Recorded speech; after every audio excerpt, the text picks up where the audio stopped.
Welcome back to the Means Report. We appreciate you sticking with us as we cover the All In Augusta campaign, an effort that's going to take the entire community to transform this area, make it more appealing to local folks and certainly to visitors. Deke Copenhaver is the chair of it all, and he's joining us now, former two-term mayor of Augusta, and I can't think of a better person to take the leadership role into transforming our town. So let's talk about how soon we might see changes. Start at a very basic level, cleanup. What are you looking for as far as making Augusta cleaner and more attractive? You know, part of this plan is for the Convention and Visitors Bureau to work with other organizations to put back in place our Business Improvement District, which we had in place for 5 years. Yeah, I remember that. I don't know if you remember, but there were 52% of the total property owners within the district approved re-upping the bid for another 5-year period, but at that point the commission turned it down. I think that as we're bringing in more visitors and residents, you know, it's important to clean up downtown, so I think the bid needs to go back in place, and that's part of this plan. Are we judged by our downtown? We are. Mm-hmm. Every place is judged by their urban core, like it or not, you know. And I think we've got a great downtown. When you think about everything that's coming in down there, when the second building of the Cyber Center gets populated, when the Hyatt House opens in December, I believe, Tax Slayer moves into December, you're going to have thousands more people in just that general area of downtown on a daily basis early next year. Okay, so the urban core is the showplace for any town. Why is that? Just on a very, what is, I guess what I'm trying to ask you is, if you're traveling to a town, is it more likely than not that you're going to go to the downtown area at some point in your trip? Yes, okay. Yes, that is absolutely the case. I was just talking to Brian Evans at the Exchange Club, who just got back from San Antonio, and was talking about, you know, their Riverwalk in San Antonio, and we can do so much more like that here.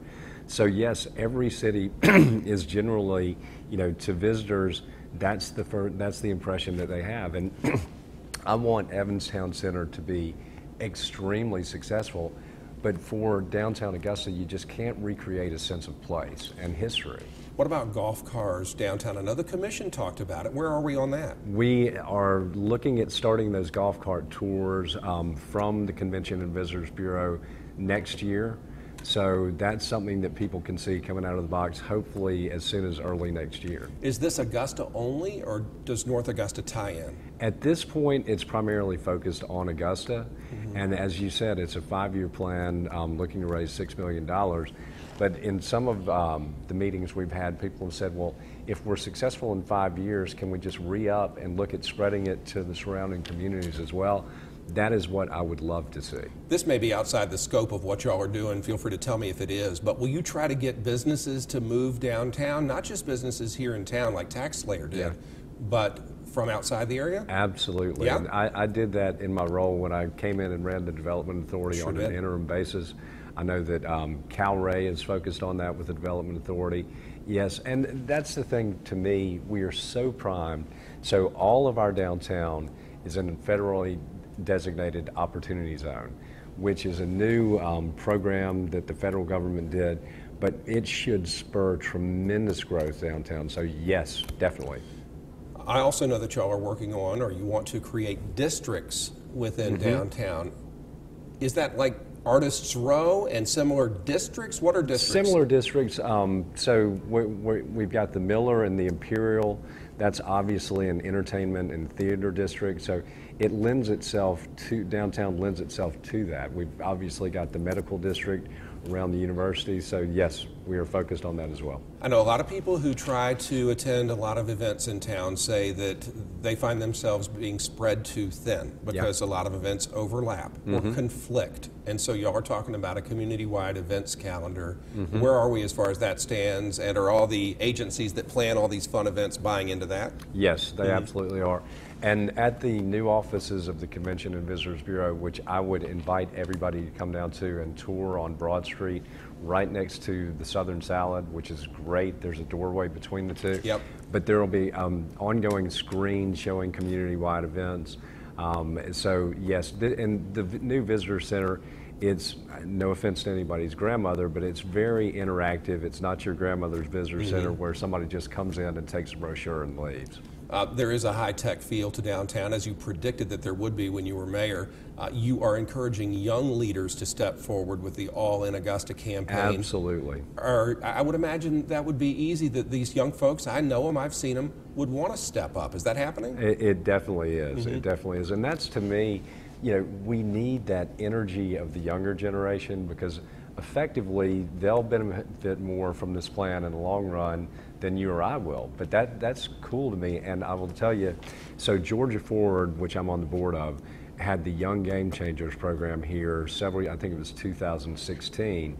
But this plan, they were here for 6 months. It was 55 of the best and brightest minds from around the state, a third from here, a third from Atlanta, and a third from the rest of the state. They were here for 6 months, and they made recommendations at the end of the term as to how we can make Augusta more attractive to millennials. That's included in this plan. So this is the first plan I'm aware of that actually got the input of the younger generation. What are the benefits to people who invest, who help you get to that $6 million?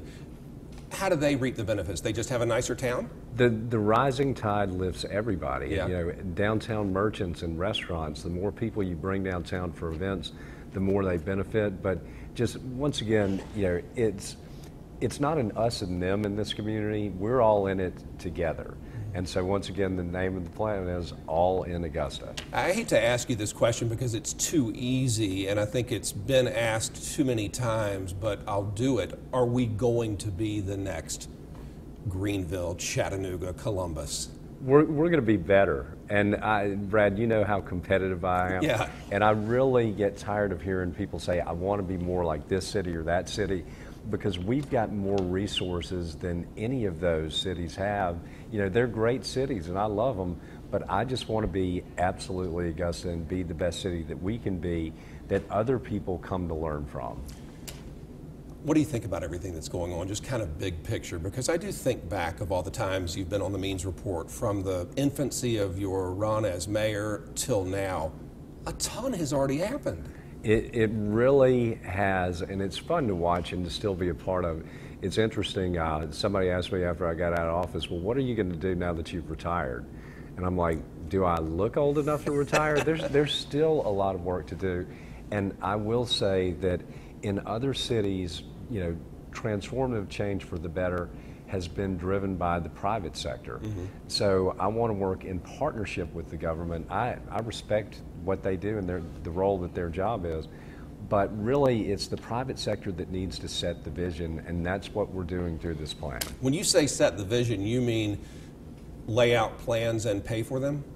Well, hopefully it'll be a public-private partnership, because here again, the business community and local government should have a strong working relationship, once again, like they do in Columbus. And that's really what I see as a great opportunity here, to have the business community working at a heightened level with local government. Is there money that we just don't know about in the public sector, whether it's from the state, federal, local? Because I think about things like, okay, we're barely going to, at the last minute, approve the sheriff's budget, or we're going to have to hold off on new hires. I hear these things coming from the city, and I think to myself, there's no money left for All in Augusta. Does it just come from places that don't get that much publicity? Well, it's a complex issue, but yes, there are, you know, often funds available that, and sometimes they can be used for one thing, potentially bricks and mortar. SPLOST is a great example. The special purpose local option sales tax, that's bricks and mortar. That can't be used to pay salaries. So it's public finance is not as simple as most people would like it to be. But yes, there are potential funding opportunities. Outgoing Governor Nathan Deal was certainly a friend to Augusta, Georgia. You look downtown for proof of that. Do you have the same feeling for Governor-elect Brian Kemp? I know Brian. I think he's going to do a great job. Obviously, we were just at the Exchange Club, and Ryan Mahoney, who was his communications director, said that we've got a friend in the governor's office with Governor-elect Kemp. I believe that. You know, I've known him for a number of years now, and Augusta is on his radar. But I will tell you, we owe Governor Deal a debt of gratitude that can never be repaid. We sure do. He did a lot for our town, and I hope the folks in Atlanta remember us. It sounds like they will. Mayor Deke Copenhaver, thank you for your service to our town, and best of luck with all in Augusta. Thanks, Brad. Always a pleasure being with you, man. It's great to have you back.